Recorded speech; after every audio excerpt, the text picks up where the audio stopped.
الحمد لله رب العالمين، والصلاة والسلام على أشرف الأنبياء والمرسلين وعلى آله وأصحابه ومن تبعهم بإحسان إلى يوم الدين. أما بعد، فأعوذ بالله من الشيطان الرجيم. بسم الله الرحمن الرحيم. ومن يشاقق الرسول من بعد ما تبين له الهدى ويتبع غير سبيل المؤمنين نوله ما تولى ونصله جهنم وساءت مصيرا. قال النبي صلى الله عليه وسلم: يد الله على الجماعة. صدق الله العظيم وصدق رسوله النبي الكريم. إن الله وملائكته يصلون على النبي يا أيها الذين آمنوا صلوا عليه وسلموا تسليما. اللهم صل على سيدنا ومولانا محمد عبدك ورسولك وسلم المؤمنين والمؤمنات. حافظ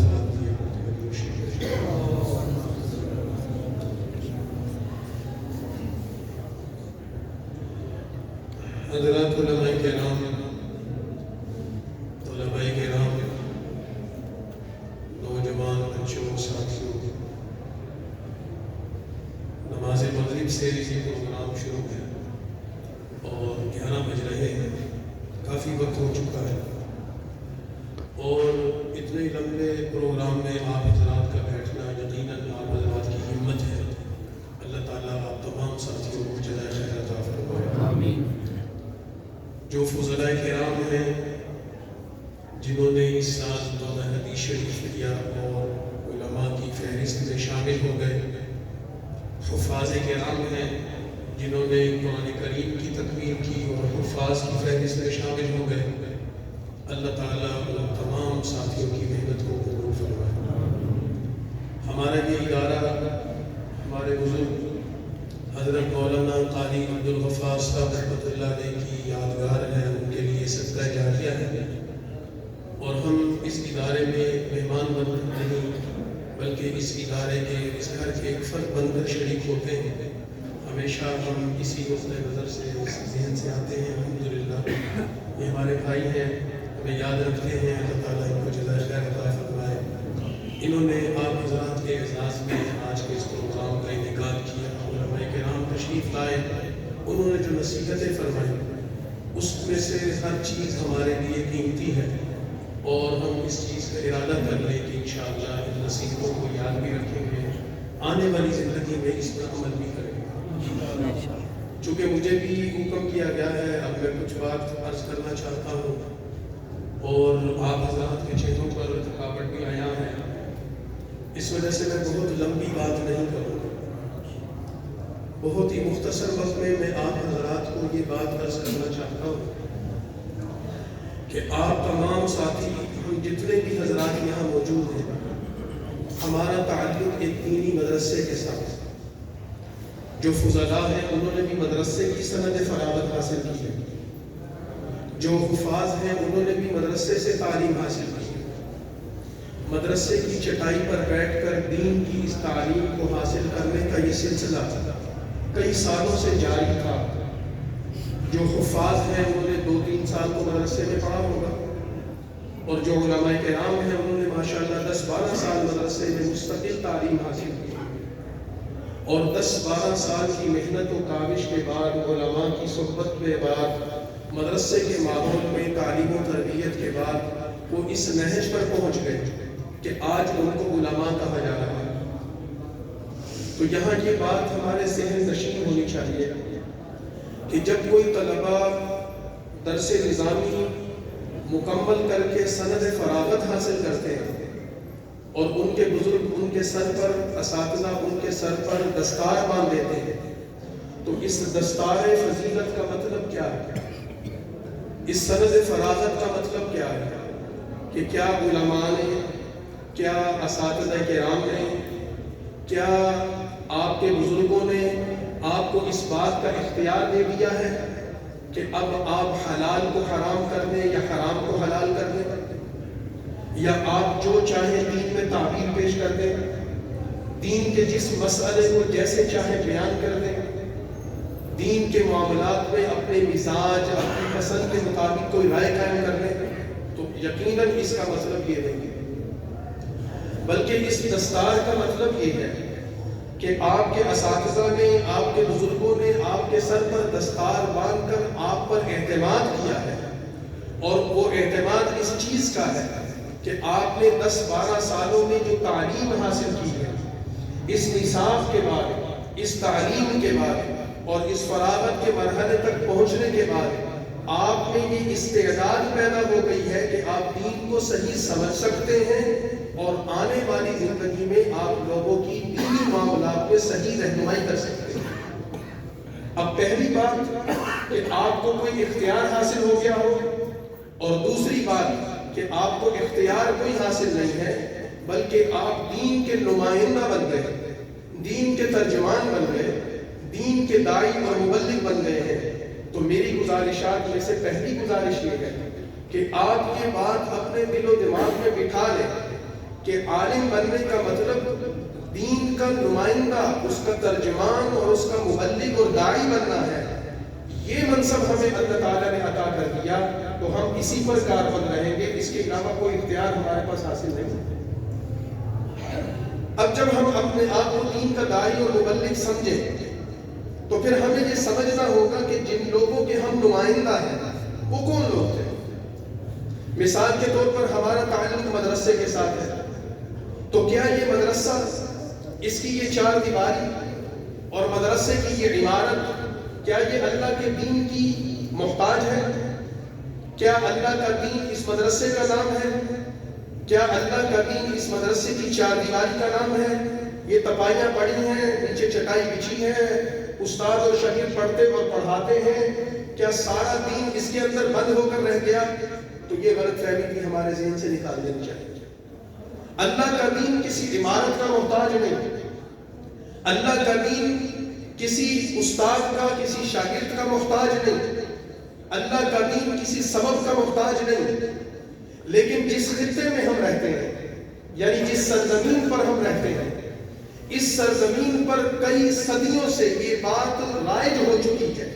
کہ اللہ نے اپنے دین کو اپنی اصل اور صحیح شکل میں باقی رکھنے کے لیے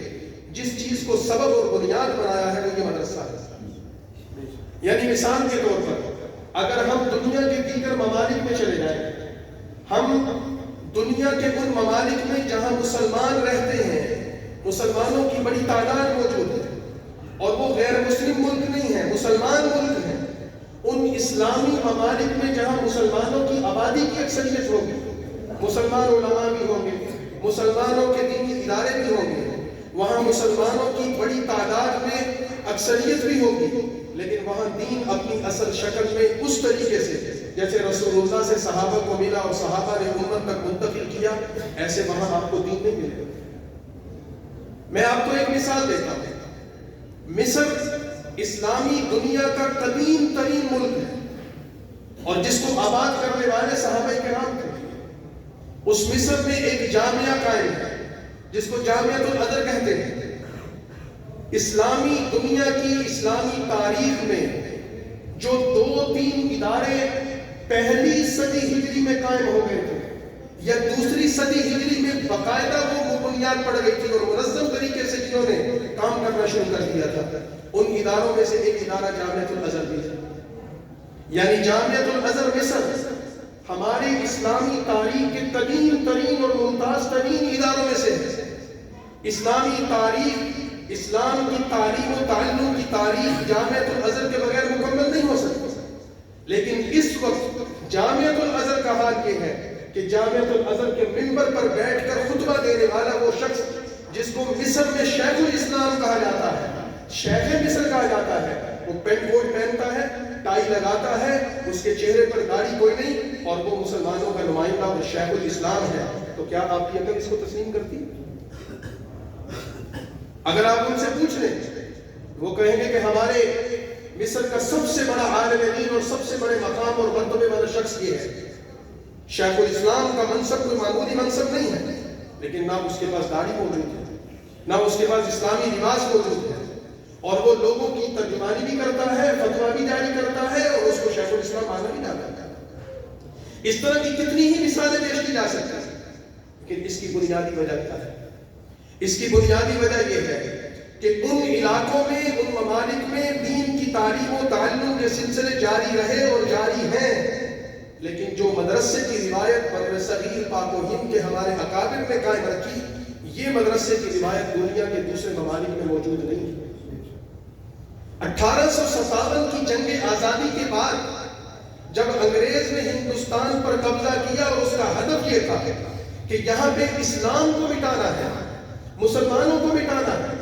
ان کے نام و نشان کو ختم کرنا ہے، تو انگریز نے اپنی پوری طاقت اور توانائی اس بات پر صرف کی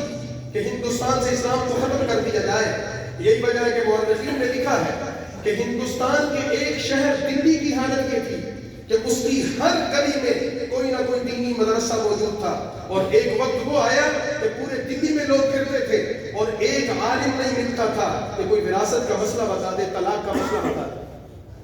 ایک طرف دینی تعلیم اتنی عام ہو چکی تھی کہ ہر گلی اور محلے میں مدرسہ موجود تھا، اور ایک طرف علماء کو شہید کیا گیا، مدرسوں کو تباہ کیا گیا، اور اس کا نتیجہ یہ نکلا کہ پورے دلی میں وراثت اور طلاق کا مسئلہ بتانے والا کوئی نہیں ملتا تھا۔ لیکن ہمارے اکابر نے کیا کیا؟ ہم اپنے مدرسے کی سند دیوبند سے جوڑتے ہیں، ہم اپنا مسلک، اپنا مشرب، اپنا مکتبہ فکر دارالعلوم دیوبند کو بتاتے ہیں۔ تو جن لوگوں نے دارالعلوم دیوبند قائم کیا تھا، انہوں نے دشمن کی اس سازش کو ناکام کرنے کے لیے ایک مدرسے کی بنیاد رکھی، اور جب ہندوستان کے قصبے دیوبند میں مدرسہ قائم کیا گیا تو کچھ لوگ ہندوستان سے حج کرنے کے لیے مکہ مکرمہ گئے، اور وہاں حاجی امداد اللہ مہاجر مکی، جو ہمارے سارے دیوبندیوں کے سب سے بڑے پیر ہیں، کہ دیوبند مکتبہ فکر میں مولانا اشرف علی تھانوی، مولانا محمود حسن دیوبندی، مولانا حسین احمد مدنی، مولانا الیاس دہلوی، اور اسی طرح شیخ الہند مولانا محمود حسن رحمۃ اللہ علیہ، مولانا رشید احمد گنگوہی، ان تمام لوگوں کے پیر ہیں حاجی امداد اللہ مہاجر مکی رحمۃ اللہ علیہ۔ جب ان کے سامنے کسی نے جا کر کہا کہ ہم نے ہندوستان میں دین کو باقی رکھنے اور دینی تعلیم و تربیت کے لیے ایک مدرسہ قائم کیا، یہ اطلاع دی، تو حاجی صاحب نے جواب میں کیا فرمایا کہ تم کہتے ہو کہ ہم نے مدرسہ قائم کیا، تمہیں کیا پتا کتنے فقیروں کی پیشانیاں خدا کی بارگاہ میں سجدہ ریز رہیں، تب اللہ نے یہ مدرسہ عطا کیا۔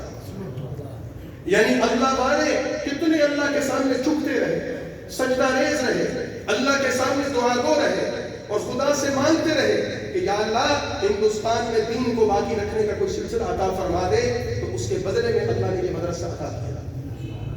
تو یہ معمولی نسبت نہیں ہے، دارالعلوم دیوبند کی تاریخ میں یہ بات لکھی ہے۔ دارالعلوم دیوبند میں آج بھی وہ عمارت موجود ہے، ہم نے تصویروں میں دیکھی ہے، ہمارے بزرگوں نے وہاں سفر کیا، انہوں نے خود مشاہدہ کیا، وہ عمارت آج بھی موجود ہے کہ حجت الاسلام حضرت مولانا قاسم نانوتوی رحمۃ اللہ علیہ اور ان کے رفقا نے جب یہ بات مشورے میں طے کر لی کہ مدرسہ بنانا ہے اور اس کے لیے زمین بھی لینی ہے، اس زمین پر مدرسہ بنائیں گے، تو اب مشورہ ہوا کہ مدرسے کی عمارت کیسے بننی چاہیے۔ تو مولانا قاسم محمد قاسم نانوتوی رحمۃ اللہ علیہ نے خواب میں دیکھا کہ جناب رسول اللہ صلی اللہ علیہ وسلم تشریف لائے ہیں اور آپ کے ہاتھ میں ایک چھڑی ہے، اور آپ ان کو بتاتے ہیں کہ محمد قاسم مدرسہ یہاں قائم ہوگا، اور پھر آپ نے ایسے زمین پر لکیریں لگا کر اس کا نقشہ بنا کر بتایا کہ یہاں پر اس نقشے کے مطابق عمارت بنے گی۔ جب مولانا قاسم نانوتوی بیدار ہوئے اور انہوں نے موقع پر آ کر دیکھا تو جو خواب میں منظر دیکھا تھا وہ نشانات وہاں موجود تھے، انہی نشانات پر وہ 12 درے کی عمارت بنی، اور وہ عمارت آج بھی قائم ہے جو رسول اللہ کے بتائے ہوئے نقشے کے مطابق بنی، اور وہ دیوبند کا اثاثہ ہے۔ تو یہ معمولی نسبت نہیں ہے، لیکن میں اپنی بات کو بہت مختصر کرتے ہوئے، کیونکہ آپ کے چہروں پر تھکاوٹ کے آثار نظر آ رہے ہیں اور میں بھی جلدی چھٹی چاہتا ہوں، کچھ میرا بھی مسئلہ ہے ذاتی۔ تو دارالعلوم دیوبند قائم ہو گیا۔ اب سوال یہ پیدا ہوا ہندوستان میں کہ دارالعلوم دیوبند قائم ہو گیا، یہاں تعلیم و تعلم کے سلسلے شروع ہو گئے، عمارت بننے سے پہلے جب مدرسے کا باقاعدہ آغاز کیا گیا، ایک انار کے درخت کے نیچے ایک استاد وہ تشریف فرما ہوئے اور ایک شاگرد کو اپنے سامنے بٹھایا اور تعلیم کا سلسلہ شروع کر دیا۔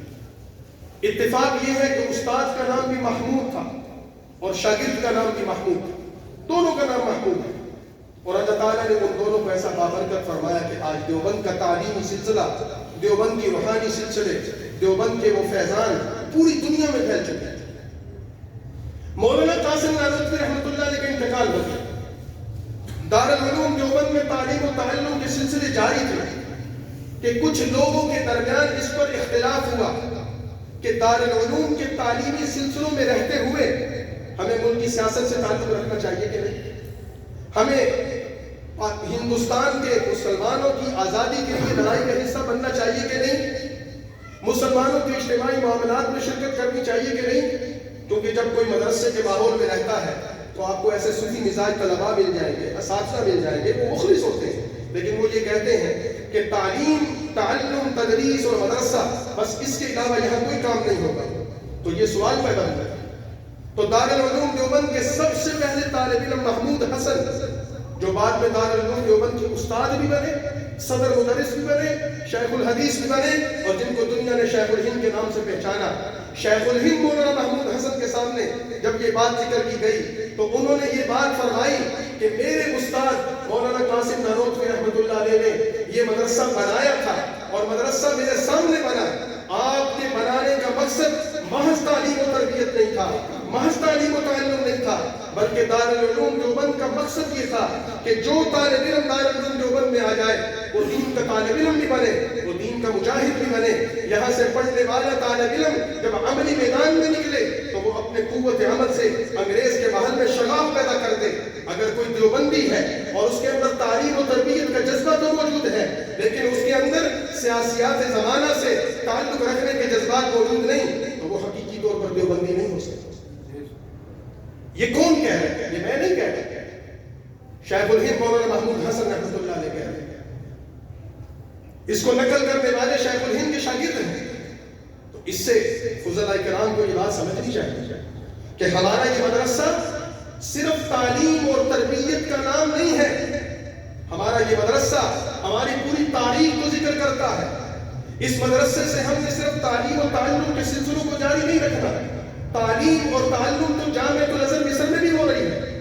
تعلیم کے سلسلے تو سعودیہ میں بھی جاری ہیں، دبئی اور ابوظبی میں بھی جاری ہیں، کویت اور بحرین میں بھی جاری ہیں، ملیشیا اور انڈونیشیا میں بھی جاری ہیں۔ تعلیم و تعلم کے سلسلوں پر اگر آپ جائیں تو دینی تعلیم کے نام پر دنیا کی بڑی بڑی یونیورسٹیوں میں بڑی بڑی اعلیٰ ڈگریاں دی جا رہی ہیں۔ آپ آکسفورڈ یونیورسٹی انگلینڈ میں چلے جائیں، وہاں بھی آپ کو دینی تعلیم کی ڈگری مل جائے گی۔ آپ امریکہ کی یونیورسٹیوں میں چلے جائیں، آپ جرمنی کی یونیورسٹیوں میں چلے جائیں، وہاں بھی آپ کی تعلیم کی ڈگری مل جائے گی۔ لیکن اصل چیز تعلیم نہیں تھی، اصل چیز اسلام کی روایات تھی، اسلام کی ثقافت تھی، اسلام کی تہذیب تھی، اسلام کا وہ تمدن تھا جو ہمیں رسول اللہ صلی اللہ علیہ وسلم سے ملا اور امت میں وہ تسلسل سے جاری رہا، اور ہمارے اکابر نے اس کی حفاظت کی کہ یہ تعلیم محض پڑھنے پڑھانے کا نام نہیں ہے۔ آپ نے بخاری پڑھی، آپ نے قرآن پڑھا، آپ نے فقہ پڑھی، اس کے اندر آپ نے بلوغ بھی تو پڑھی ہوگی، اس پر آپ نے قضات کی کتاب بھی تو پڑھی ہوگی، آپ نے اس کے اندر عملی زندگی کے مختلف شعبوں کے حوالے سے مسائل بھی تو پڑھے ہوں گے۔ لیکن کیا صرف پڑھنا، پڑھانا، تکرار کرنا اور امتحان دینا اگر یہ مقصد ہے تو میرے بھائی آپ نے غلط مقصد سمجھا۔ یہ تمام کے تمام دین کے وہ سلسلے جو اللہ تعالیٰ نے اپنے اساتذہ کے لیے آپ تک پہنچا دیے ہیں، اب اس کو عملی میدان میں نافذ کرنا کس کا کام ہے؟ عملی میدان میں اس کو رائج کرنا کس کا کام ہے؟ ہم نے پڑھ لیا احل اللہ البیع وحرم الربا، اس کی تشریح میں، اس کی تفسیر میں آپ نے مفسرین کے اقوال بھی پڑھ لیے، آپ نے محدثین کی احادیث اور روایات بھی پڑھ لی،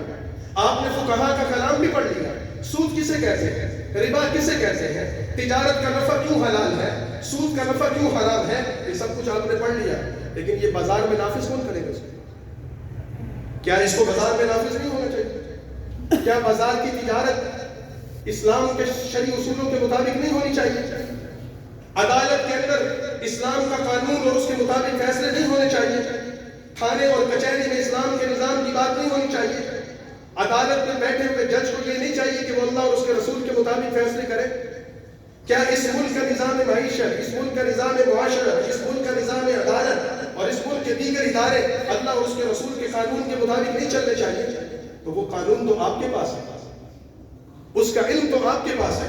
اور اگر آپ یہ کہیں کہ میں نے علم کو حاصل کر لیا اور میں مدرسے کی چار دیواری میں رہوں گا، باہر نکلنے کے لیے تیار نہیں، تو معاف کیجیے گا، پھر آپ نے اپنے بزرگوں کی اساس کو، اپنے بزرگوں کی وراثت کو لے تو لیا ہے، لیکن اس کو عملی طور پر نافذ کرنے کے لیے آپ تیار نہیں۔ اور شیخ الہند مولانا محمود حسن رحمۃ اللہ علیہ نے علی گڑھ میں خطبہ دیتے ہوئے یہ بات ارشاد فرمائی تھی کہ جو لوگ کشمکش زمانہ سے لا تعلق رہنا چاہتے ہیں اور وہ مدرسے یا خانقاہ یا حجرے کی چار دیواری میں بیٹھ کر اللہ اللہ کرنے کو دین کی خدمت سمجھتے ہیں، یہ لوگ دین کے خادم نہیں ہیں، بلکہ یہ دین کے نام پر دھبا ہے۔ تو میں علماء کرام سے، نوجوان فضلاء کرام سے یہ گزارش کرنا چاہتا ہوں کہ اللہ تعالیٰ نے دین کے تعلیم و تعلق کے جن سلسلوں اور جس نسب اور جس سند کے ساتھ آپ کو جوڑ دیا ہے، تو آئیے آپ اپنے اکابر اور اپنے بزرگوں کا اصل تعارف حاصل کریں۔ آپ کی سند میں حضرت مولانا قاسم نانوتوی کا نام آتا ہے کہ نہیں آتا؟ مولانا رشید احمد گنگوہی کا ذکر کرتے ہیں کہ نہیں کرتے؟ آپ اپنی سند میں مولانا اشرف علی تھانوی کا ذکر کرتے ہیں کہ نہیں کرتے؟ حضرت مدنی کا نام آتا ہے کہ نہیں آتا؟ لیکن آپ ان کا ایک تعارف کیوں حاصل کرتے ہیں؟ اگر مولانا قاسم نانوتوی دارالعلوم دیوبند کے بانی اور آپ کی حدیث کی شرح میں، اس کی سند میں ان کا ایک معتبر نام موجود ہے، تو آپ یہ تعارف کیوں نہیں حاصل کرتے کہ 1857 کی جنگ آزادی میں یہی مولانا قاسم نانوتوی سپہ سالار بن کر میدان میں موجود تھے؟ مولانا رشید احمد گنگوہی پورے دیوبندیوں کے سب سے بڑے فقیہ اور محدث، جن کی فقہ اور جن کا تفقہ فی الدین کوئی ہندوستان میں دوسرا مائی کا لال پیدا نہیں ہوا، لیکن یہی مولانا رشید احمد گنگوہی حدیث میں خدمت اپنی جگہ، فقہ میں خدمت اپنی جگہ، 1857 کی جنگ آزادی میں یہی مولانا رشید احمد گنگوہی قاضی القضات سے چیف جسٹس تھے، اسلامی خلافت کی تشکیل میں ان کا کردار تھا۔ ہم نے لوگوں سے بیعت کی ہو، ہم بزرگوں کے تصوف کے سلسلوں کو دیکھتے ہیں کہ یہ فلاں بزرگ ہیں، بیعت کرتے ہیں۔ حاجی امداد اللہ مہاجر مکی سے بڑا دیوبندیوں میں کوئی پیر نہیں ہے، جو سارے دیوبندیوں کے پیروں کے پیر ہیں، پیران پیر ہیں، وہ حاجی امداد اللہ مہاجر مکی، جو لوگوں کو بیعت کرواتے اور آپ کو ذکر اذکار کرواتے، لیکن 1857 کی جنگ آزادی میں وہ امیر قافلہ تھے۔ یہ تعارف ہم لوگوں کو کیوں نہیں بتاتے؟ یہ تعارف ہمارا لوگوں کے سامنے کیوں نہیں آتا؟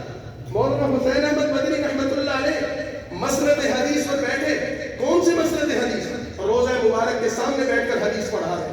اس روزہ مبارک کے سامنے رسول اللہ کی جاریوں کے سامنے بیٹھ کر حدیث پڑھانے والا وہ منصب چھوڑ کر ہندوستان آتا ہے، یہاں کی سیاست کا، یہاں کی تحریک کا، یہاں کی جدوجہد آزادی کا قائد اور رہنما بنتا ہے، تو بتائیے کیا ہم ان سے زیادہ تعلیم سے شغف رکھتے ہیں؟ کیا ہم ان سے زیادہ اپنے آپ کو صوفی مزاج سمجھتے ہیں؟ حضرت مدنی رحمۃ اللہ علیہ کو ان کے بھائی نے خط لکھا کہ آپ ہندوستان چھوڑ دیں، یہاں کے حالات آپ کے مخالف ہیں، آپ وہاں آ گئے مدینہ، اور جہاں اور باتیں لکھی وہاں یہ بھی لکھا کہ رسول اللہ صلی اللہ علیہ وسلم کی قربت آپ کو حاصل ہو۔ تو حضرت مدنی جو جمعیت علماء کے امیر تھے، جو شیخ الہند کے جانشین تھے، انہوں نے ان کو جواب لکھا کہ میں کشمکش زمانہ سے لا تعلق نہیں رہ سکتا، مسلمانوں کے حالات سے لا تعلق نہیں رہ سکتا، جہاں تک بات ہے رسول اللہ کے تعلق و قربت کی، اس ناچیز کو قربت یہاں بھی حاصل ہے۔ یہ اہل اللہ کی بات ہے کہ رسول اللہ سے قربت کے لیے فاصلوں کا تکلف نہیں ہے، جو قربت مدینہ مجھے حاصل ہوگی وہ مجھے یہاں بھی حاصل ہے۔ میں اس امت اور اس قوم کی اور اس ملک کی خدمت کے لیے اپنے آپ کو پیش کرتا ہوں۔ مفتی کفایت اللہ دہلوی، کفایت المفتی، جن کی کتاب کسی مفتی کے مطالعے کے بغیر وہ مفتی کامل نہیں بن سکتا، وہ جمعیت علماء ہند کے بانی۔ مولانا شبیر احمد عثمانی، جن کی تفسیر عثمانی کوئی طالب علم اس کے بغیر گزارا نہیں کر سکتا، لیکن مولانا شبیر احمد عثمانی پاکستان میں سب سے پہلے اسلام کا جھنڈا لہرانے والے، تو کیا یہ ہمارے بزرگ نہیں تھے؟ تو اس وجہ سے میں آپ ساتھیوں سے یہ گزارش کروں گا کہ جو عملی زندگی میں جا رہے ہیں، آپ اپنے تعلیم، اپنے تعلم کے سلسلوں کو جاری رکھیں، تدریس فرمائیں، تبلیغ میں جائیں، دین کا جو بھی شعبہ آپ کو مل جائے آپ اس میں رہیں، لیکن آپ عملی میدان میں جب آئیں گے تو پھر آپ کے لیے پلیٹ فارم جمعیت علماء کر دیں، اس سے آپ لا تعلق نہ رہیں۔ کیوں؟ کیونکہ مدرسے کی بنیاد کو دیکھتے ہیں تو محمود نظر آتا ہے ایک طالب علم، اور جمعیت علماء کی بنیاد کو دیکھتے ہیں تو وہی دیوبند کا پہلا طالب علم شیخ الہند مولانا محمود نظر آتا ہے۔ یہ ایک سکہ ہے، اس کے دو رخ ہیں، ایک طرف سے دیکھیں تو دیوبند ہے، دوسری طرف دیکھیں تو جمعیت علماء ہے۔ تو دیوبند اور جمعیت علماء ایک دوسرے کے ساتھ جڑے ہوئے ہیں۔ ہم اپنے آپ کو دیوبندی تو کہلاتے ہیں، لیکن جمعیت علماء سے تعلق نہ رکھیں، کیسے دیوبندی؟ ہمیں دیوبند کا مولانا محمود حسن کو پسند ہے، دیوبند کا مولانا حسین احمد مدنی کو پسند ہے، دیوبند کا علامہ شبیر احمد عثمانی کو پسند ہے، لیکن ہمیں دیوبند کا شیخ الہند مولانا محمود حسن پسند نہیں جو جمعیت علماء کا بانی ہے، ہمیں مفتی کفایت اللہ پسند نہیں جو جمعیت علماء کے بانی ہے، ہمیں حسین احمد مدنی کو پسند نہیں جو جمعیت علماء کا امیر ہے۔ تو اس کا مطلب یہ ہے کہ پھر ہم نے اپنی مرضی سے دین پر عمل کرنا۔ تو یہ میں نے شروع میں عرض کر دیا کہ یہ جو دستار آپ کے سر پر باندھی گئی ہے، یہ جو سند فراغ آپ کو دی گئی ہے، آپ کو جو یہ ذمہ داری دی گئی ہے، تو آپ اپنی مرضی کے دین پر نہیں چلیں گے، آپ اپنے بزرگوں کی روایات کو قائم رکھیں گے۔ مولانا عبدالحق رحمۃ اللہ علیہ اکوڑا خٹک کے بانی وہ فرمایا کرتے تھے، علماء کرام کو فضلاء کو نصیحت کیا کرتے تھے، وہ فرماتے تھے کہ جب تم عملی زندگی میں جاؤ تو انفرادی زندگی کو تعبیر دینے کی بجائے، انفرادی زندگی کی گزارنے کی بجائے اجتماعی زندگی کو ترجیح دینا۔ انفرادی زندگی میں بہت ساری خرابیاں ہیں، آپ دین کی تعلیمات پر غور کر لیں، انفرادی اعمال کو اتنا درجہ نہیں دیا گیا جتنا اجتماعی اعمال کو دیا گیا ہے۔ سیرت نگاروں نے رسول اللہ کی زندگی یہ بتائی ہے، اگر آپ رسول اللہ کی زندگی کو 2 حصوں میں تقسیم کریں، ایک طرف انفرادی زندگی اور ایک طرف اجتماعی زندگی، تو آپ کی انفرادی زندگی بالکل تھوڑی سی ہے اور باقی ساری آپ کی سیرت طیبہ آپ کی اجتماعی زندگی کو بتاتی ہے۔ تو علماء کرام کے لیے یہ راستہ ہے کہ وہ انفرادی زندگی نہیں گزاریں گے، وہ اجتماعی زندگی گزاریں گے۔ اور مولانا عبدالحق صاحب رحمۃ اللہ علیہ فرمایا کرتے تھے کہ اجتماعی زندگی کا سب سے بہترین نظم ہمارے پاکستان میں وہ جمعیت علماء ہے، جس میں اتنی بڑی تعداد میں آپ کو علماء، مشائخ، فقہاء، مفسرین، محدثین ملتے ہیں، اتنے کہیں بھی نہیں ملتے۔ پاکستان کے کسی شہر میں چلے گئے، کسی علاقے میں چلے گئے، کسی نامور عالم دین کا نام لے لیں، یا وہ خود جمعیت علماء اسلام کا رکن ہوگا، اس کا عملاً حصہ ہوگا، یا کم از کم وہ جمعیت علماء کے لیے دعا ہوگا۔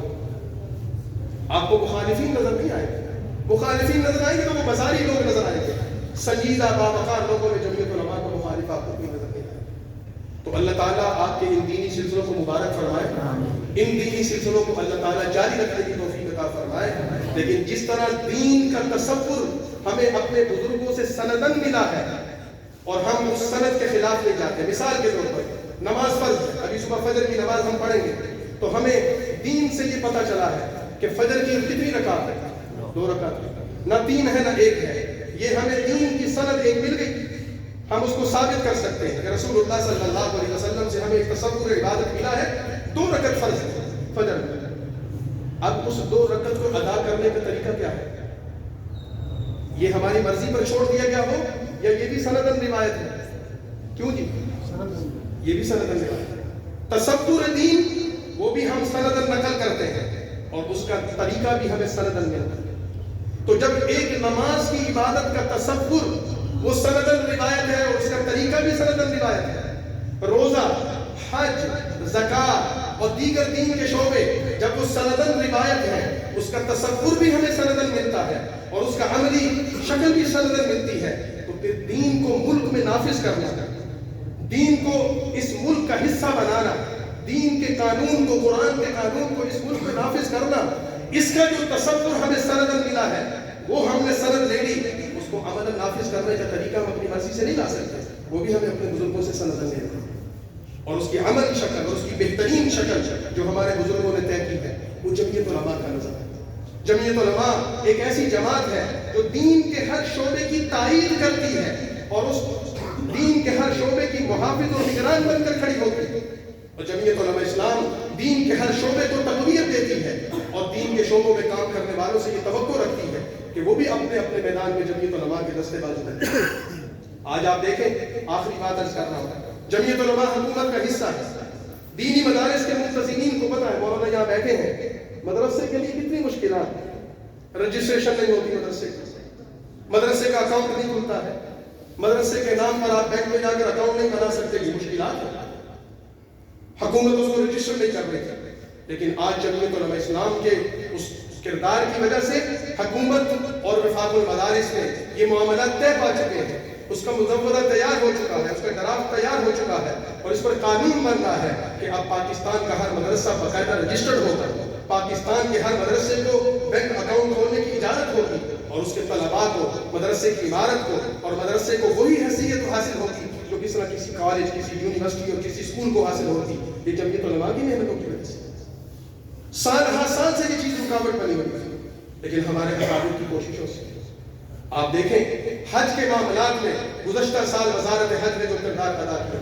آپ کا ایک عالم دین، ایک مفتی، ایک مدرسے کی چٹائی پر بیٹھنے والا، انہوں نے حاجیوں کی کیسی خدمت کی کہ تاریخ میں اس کی مثال نہیں دی۔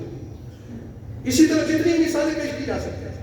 آپ حضرات جو بیٹھے ہیں، آج آپ میں کوئی مولانا فضل الرحمان ہوگا، کوئی مفتی عبدالشکور ہوگا، کوئی مفتی محمود ہوگا، کوئی مولانا غلام غوث صدارتی ہوگا، وہ بھی کل انہی چٹائیوں پر بیٹھے اور اللہ نے ان سے اپنے دین کا کام لے لیا۔ پتہ نہیں آپ میں سے کون ہوگا جس سے اللہ اپنے دین کا کام لے لے۔ تو آئیے ہم سب مل کر اس بات کا ارادہ کر لیں کہ انشاءاللہ مدرسے سے بھی تعلق رکھیں گے، کہہ دے ذرا انشاءاللہ، مدرسے سے بھی تعلق رکھیں گے، مدرسے کے بغیر ہم نہیں رہ سکتے، اور انشاءاللہ جمعیت علماء سے بھی تعلق رکھیں گے، اس کے بغیر بھی ہم نہیں رہ سکتے۔ جہاں بھی ہوں گے، دین کی جس شعبے میں بھی جڑے ہوں گے، انشاءاللہ مدرسے سے بھی تعلق مضبوط رہے گا اور جمعیت علماء سے بھی ہمارا تعلق مضبوط رہے گا۔ اللہ تعالی ہمیں توفیق عطا فرمائے۔